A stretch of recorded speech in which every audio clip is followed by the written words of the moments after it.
To support this podcast, go to positivesarcasm.com/donate. Any amount is appreciated. Once again, positivesarcasm.com/donate. Thank you and enjoy the program.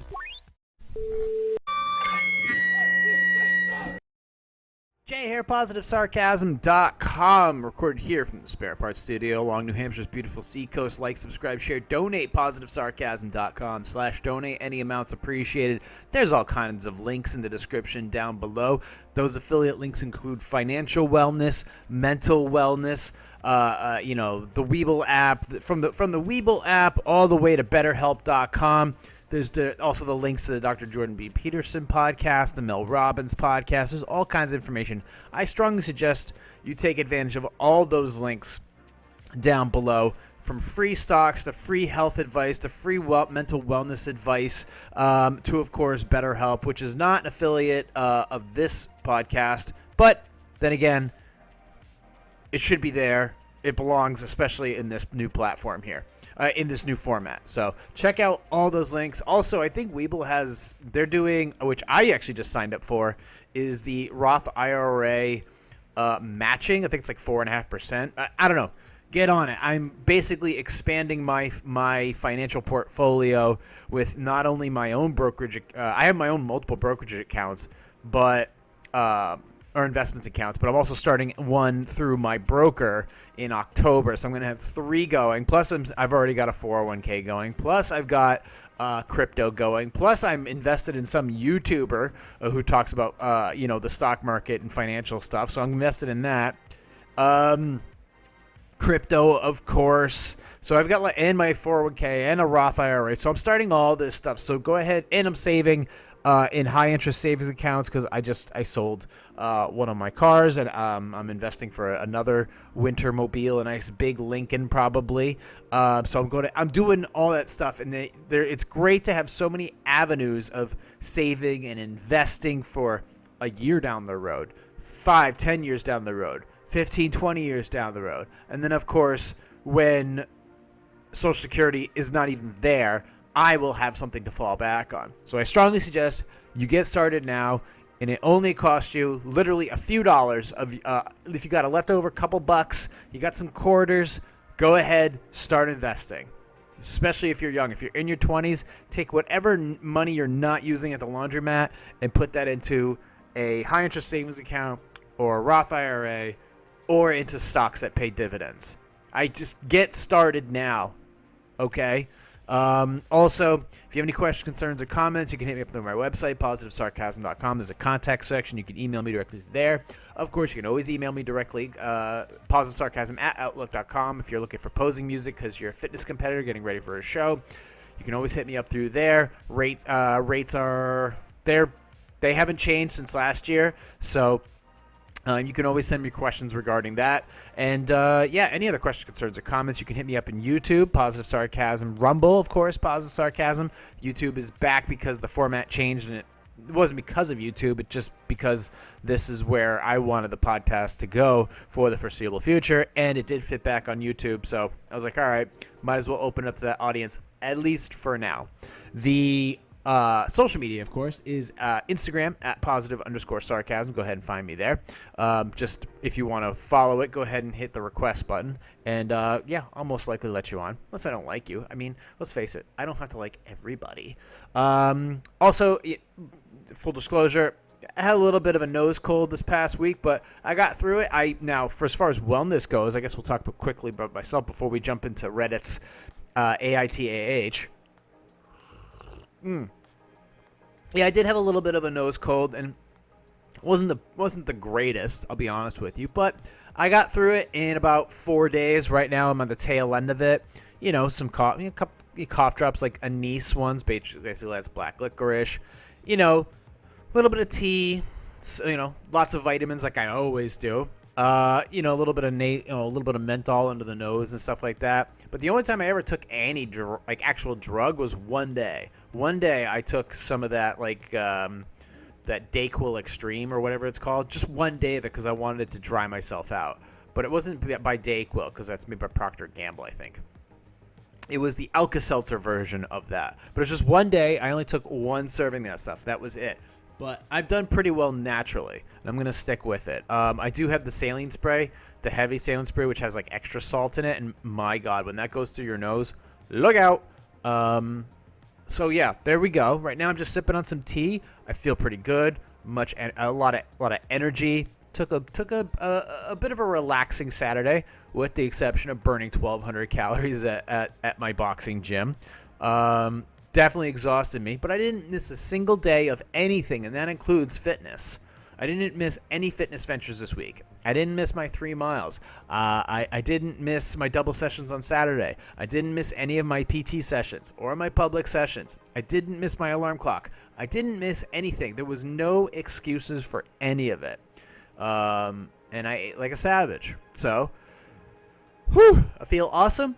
And I feel good enough to get another podcast under my belt. So, there you go. What are your excuses? I don't think you have any.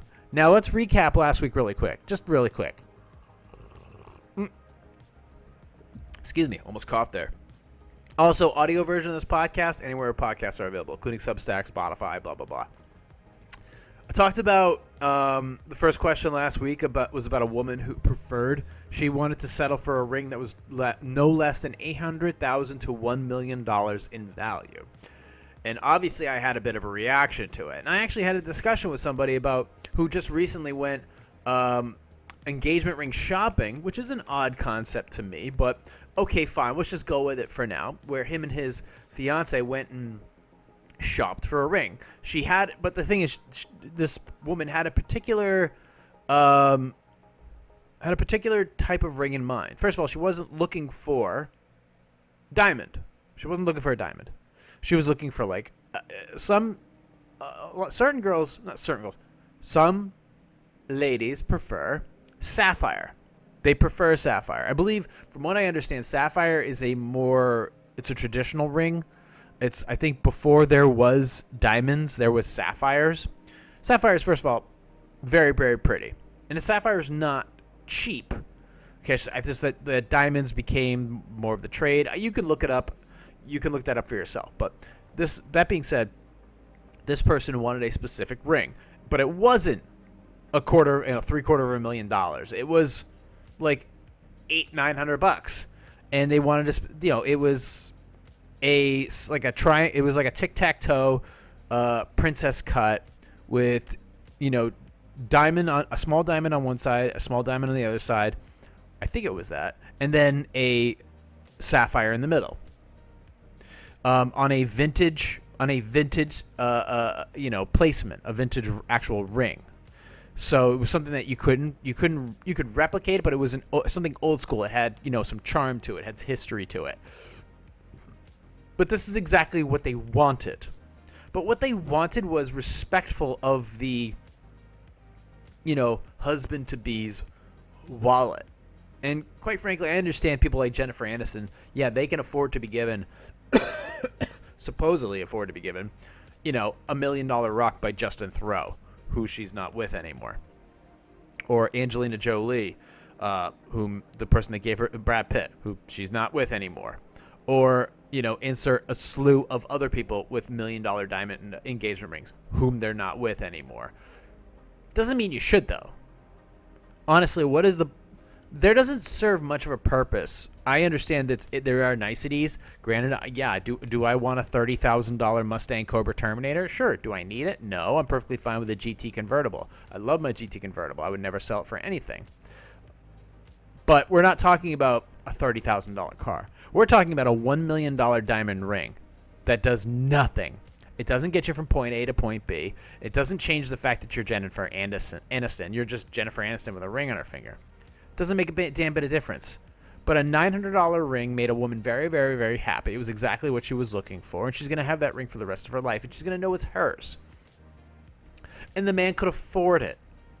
The man is still spending almost $1,000 of his own money to give something that his bride-to-be wanted. Not $1 million. Not $1 million. So the idea that $800-900 is actually not bad. Now, I got it. Some people spend $2,000, $3,000, $4,000, $5,000, $6,000, $7,000, $10,000. Fine, you do you.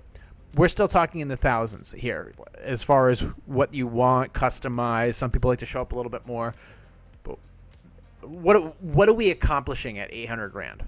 What are we getting out of this? What in the world is going to change when you put a rock valued at no less than $750,000 on somebody's finger? And if your man is not Billy Bob Thornton, even so, why would you expect that of somebody? It bewilders my mind. I don't know. Is it arrogance? What is it? That they're going to buy this thing for you that's worth $1 million? Boggles my mind. But I had this conversation with somebody about, a mere $900 ring, and it was the one they were looking for. It was the one that they dreamt about, certain setting, a certain cut, certain, minerals, just perfect. But man, the contrast between a $900 ring and $1 million ring, totally different women in my opinion. Totally different men too. So, speaking of marriage, we're not talking about me. We're moving on to the dig.com, or excuse me, the Reddit Q&As. So we're going to move into that. If you have any questions, concerns, or comments of your own, you go ahead and email me through my website, or you can hit me up through Instagram at +_sarcasm. Or you can email me directly, +sarcasm@outlook.com. So yeah, my health is good. I'm coming to the tail end of it. I am just keeping an eye on making sure I'm not having one of those coughing fits like I've had in the past. But I did, despite everything, I have not been sick.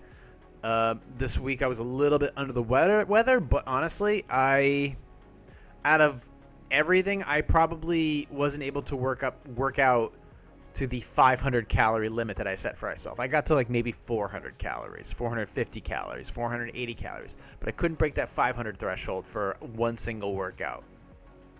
That is how I set the bar for those sessions. So I was off a little bit. Still look damn good though. Anyways, here we go. First Q&A of the week. What's this tea? What do I got in here? Oh, this is Twinings. This is like extreme chai or super chai spice. It's not bad. Works well with cream as well. I had some cream. I had some chai tea over at South Berwick, Maine. There was a little coffee shop there with banana bread and chai tea, half and half in there. It was really, really good. Why do people walk down the streets to go get Dunkin' Donuts when they got a local coffee place right down there? I don't understand that. Anyways, moving on. I am a stay-at-home mom. Nothing wrong with that. I left my career to stay home with our child, three-year-old female, a little over a year ago. She's autistic and requires a lot of support. Okay, understandable. No judgment here. Moving on to the next paragraph. Being a stay-at-home parent was never in my plan. I do not like being without my own money. My husband makes a decent living for us as a sole earner. The sole earner. All that being said, I have taken to the role fairly easily. I enjoy meal planning, cooking, and baking, generally experimenting in the kitchen. I built a small garden in our backyard. Perfect. Brilliant. I do a majority of the cleaning. When my husband is home, he also does chores and parenting. Excellent. Smart. He's not one for traditional gender roles, or so I thought. We've been together for 10 years. I was vacuuming his office about a week ago. He left his monitor on before he left for work. Not uncommon, and I went to shut it off. What threw me is that he had Twitter open, also known as X, or X, also known as Twitter. He left it open. At first, I was confused by the posts about traditional wives, until what I saw was a picture. Until I saw a picture of me getting something out of the oven. The more I looked, this was his account, and he was bragging about having a traditional wife, lying about our dynamics. There were other pics of me in the garden and one of me reading a story to our daughter. Thank God her face wasn't in it. I was so upset, angry, and creeped out. I didn't even think. I just called his phone, and when he answered, I snapped. I don't really even remember what I said. I do remember him saying to calm down. It was just silly posting. After that, I told him I want a divorce, that he was a creep, and hung up.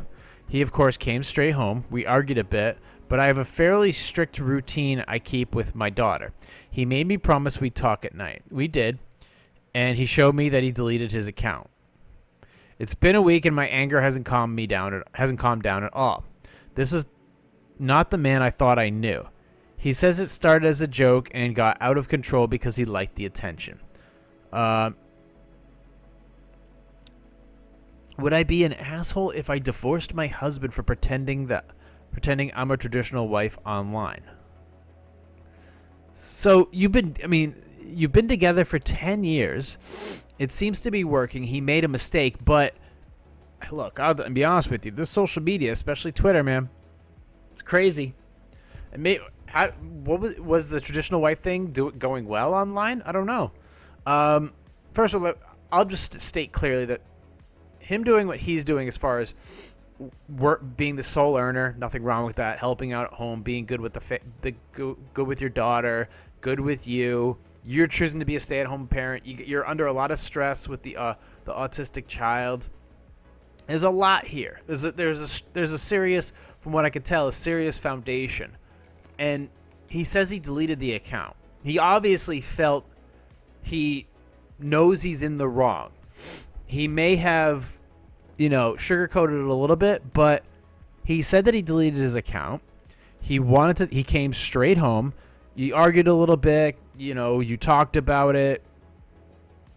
I know you're still upset, but it's only been a week. It's going to take time. He did not cheat on you. He hasn't taken your money. He hasn't gambled it all away. I guess ultimately, is this something to divorce your husband over? I don't. You have taken over the traditional wife role. You've done nothing wrong. You were upset. You snapped. You agreed to talk about it when you got home. You have a stressful situation with having an autistic child. He has a stressful situation where he works. He's the sole earner. He is the reason at this point that you have a roof over your head.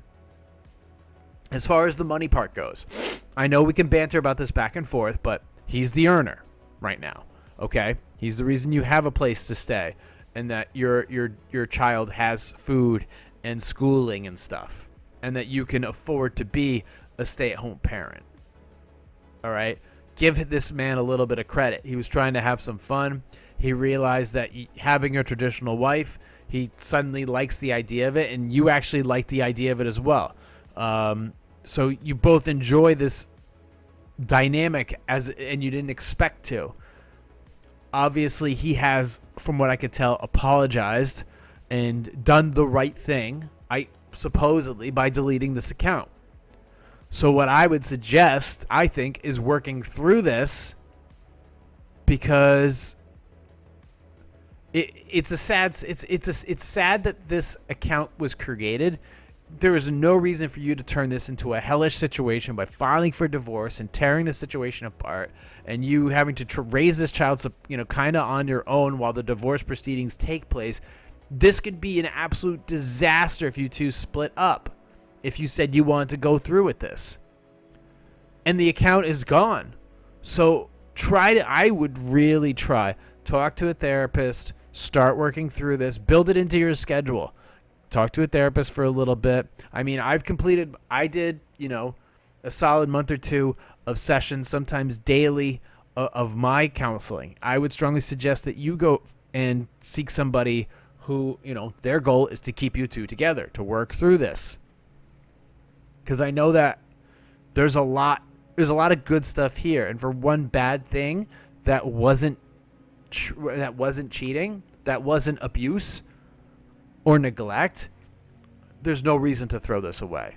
You've given me no other reasons in here, and maybe because there are none, but you've given no other reasons as to why a divorce would be applicable in this scenario. So please, think very carefully before proceeding forward with that.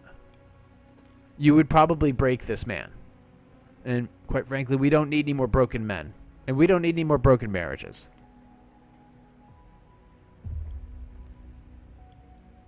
Now get back in the kitchen and bake that pie. Moving on. I should probably get this up on the screen. Article monitor. Bam, here we go. Oh, Jesus. I am flying with my baby, 5 months, to see my mom next week. My mom was sweet enough to buy us first class tickets since it's just me and the baby, and it's a long 6-hour flight, and she wants us to be comfortable. I just got into an argument with my husband's friend because he's child-free and thinks we shouldn't sit in first class because it will disturb other passengers there. That's only if the baby freaks out. And other people who paid thousands of dollars for a seat want peace during their flight and not a screaming baby. Hey, first of all, the people in coach don't want to hear a screaming child either. Nobody on that flight wants a screaming child. Nobody. My baby doesn't scream. He'll fuss if he's hungry or sleepy, but I doubt he'll bother anyone within a couple minutes of fussing. He called me selfish from wanting to fly first class with my baby. Said I shouldn't fly at all, and if I must, I should do it not in first class. First of all, who is this person chiming in? Your husband's friend telling you what you can and can't do? Okay. I told him he was an asshole and he could get the fuck out of my house. He thinks I was being dramatic and told my husband to help calm her down, in quotes. Am I the asshole for thinking I have the right to fly however I want with my child and being annoyed that he wouldn't let it go? Now, on the surface of this, I'll admit, just greedily, whether I'm in coach or I'm in first class, or if I'm the goddamn pilot, I don't want to hear screaming children. However, lately, it doesn't seem like the people on planes that are screaming are not children. They're fully grown adults that are acting like children. So, I mean, I get it. I guess just pick... yeah, it seems like most of the disturbances right now on flights are adults. So, at this point, whatever. There's trade-offs here. You get on a flight, you might deal with somebody who's a complete jerk, and it might not be a 4-year-old. It might be a 40-year-old. So, I mean, good luck to you either way. Now, if you paid for those tickets, or you got tickets for first class, and you think that your child is actually going to be well-behaved, all right then okay, then fine. First of all, you're getting on a plane. It's hard enough as is. If you're going to fly first class with your kid, fly first class with your kid. Do the best to take care of them. Be mindful of other people on the plane, as you should. It's not easy, too, to be in coach. It might even be harder in coach to cater to your child because, obviously, it's a little more cramped back there. So it might be easier for you to handle your child if you are in business class or first class or something. However, let's move that aside here. Your husband's friend can shut up, can kick rocks. I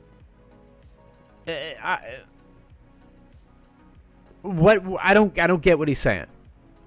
I don't get what he's saying. He's saying that you're being selfish. Okay, this is none of his business. None of his business. If somebody should be talking to you about where and how you should fly, it should probably be your husband. It should not be your husband's friend. You called him an asshole and told him to get the fuck out of your house. I see what you're saying, and I understand where you're coming from. He sounds like, whether you are likable or not, I don't like him either. And I don't think that anything that he said has any value, or, quite frankly, he shouldn't have said it to begin with. I told him he was an asshole. He can get the fuck out of the house. He thinks I was being dramatic and told my husband to help her calm down. Yeah. I am all set with this person, quite frankly. Wait, you're flying with your baby to go see your mom next week. Okay. 5 months. I don't know how a 5-month-old is, first of all. I don't have children. I'm not around them enough. So, but I mean, at this point, if you're flying, you could be, there's plenty of adults that are acting like children anyway, so whatever. I say, honestly, if I were you, buy first class tickets, take care of your child, make sure they pop their eardrums while they're ascending so that their ears don't hurt halfway through the flight. Get them a juice box, call it good. Probably going to be okay. As far as your husband's friend, who cares? Sounds like a jerk. Let's move on to the last one. By the way, if you want to support this podcast, go to positivesarcasm.com/donate. Any amount's appreciated. Like, subscribe, share. YouTube, Rumble, and anywhere podcasts are available audio-wise, including Substack. Last one. I, 38-year-old female, had a particularly bad argument with my oldest son, 20-year-old male, last night. My husband, 41-year-old male, is my oldest son's stepfather and has been in his life since my oldest was 4 and has been married to me since my son was 7. We also have another son who's 6 months, and I'm currently pregnant. Damn, good for you. My husband and oldest son have a close, loving relationship and probably have had one of the smoothest stepfather-stepson relationships around. That said, my son has always been curious about his biological father, which I understand, but usually has kept that curiosity to the occasional question that I nip in the bud. Then no further questions for a long time. Recently, my son has been asking me more about who his biological father is, whom he occasionally just refers to as his father, which I and my husband have found hurtful. He says he doesn't mean that he doesn't think my husband is his dad. When he says that, he hasn't dropped the issue. Okay, I don't ever want to tell my son who his biological father is because he was conceived via rape, and I know that knowing this would be immensely hurtful to my son. He is sadly quite familiar to me. He is sadly quite similar to me in that he is more than happy to blame himself for things, and I absolutely do not want him to feel bad about this in any way. I don't even know anything about the rapist either, so it isn't like my son would get any practical information, medical history details from knowing any of this either. Obviously, I've told my son that I adore him and I'm happy he's my son and in my life, but I have no interest in elaborating on who his biological father is. Anyway, last night, my son and I had quite a bad argument last night. I told him during that I would never, ever tell him who his biological father is or anything about him. That basically ended the argument, and while I've apologized to my son about being harsh, he is still upset that I said this. But I stand by it. I just don't know what to do, and even if this decision is right. Look, my first initial thing is that maybe the son has the right to know who his father was, or who the concept of his father was, per se. You know who his biological father is. When they're over 18, I would say they have the right to know. That being said, it's not going to be an easy answer, and you kind of have to prep them for it. I don't know. I'll be honest with you. I don't know how it's going to go. Is it up to you? Yeah. I mean, if I was in your situation and they were persistent about knowing, I would start to let them. I would eventually tell them to some degree about what it was. But you have to also be prepared. I mean, if you're really concerned about your son doing things that after learning about how he came to be, maybe get a professional involved and just introduce it in a way where when you reveal the truth, you have support ready to go for any questions or concerns or anger or guilt or resentment that may come about from your situation or his situation, your son's or you. That way, if he understands the truth, if the truth is revealed to him, there's support for him, his stepfather, the counselor, you, other family members, and everybody just sitting there telling him, look, this is the reality of how you came to be. But I chose, I'm assuming, to keep you in my life. I chose to have you, and I chose to raise you. And my now husband, your stepfather, who, knowing all of this, decided to stay here and be with us and raise you like you were his own, because you are his own. So, and despite what happened to me, being assaulted like this, I still wanted what was best for you and raised you like no other. And just seeing if there's some value to that. He may want to know who his father was. He may not want to meet him, though. A lot of people, and this is the truth. A lot of the people who have, biological parents who, obviously they were given away or something like that. They want to know. They would like to know who's who.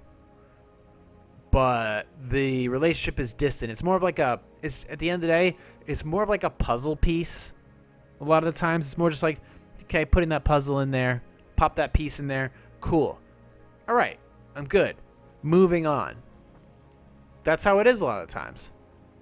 So consider that as a means to an end. But because of the situation that you just described, having somebody professional around, having family members around, and having your now husband around seems like a really good idea, because the question he's posing is understandable, but the answer you're possibly about to give him, that's extreme.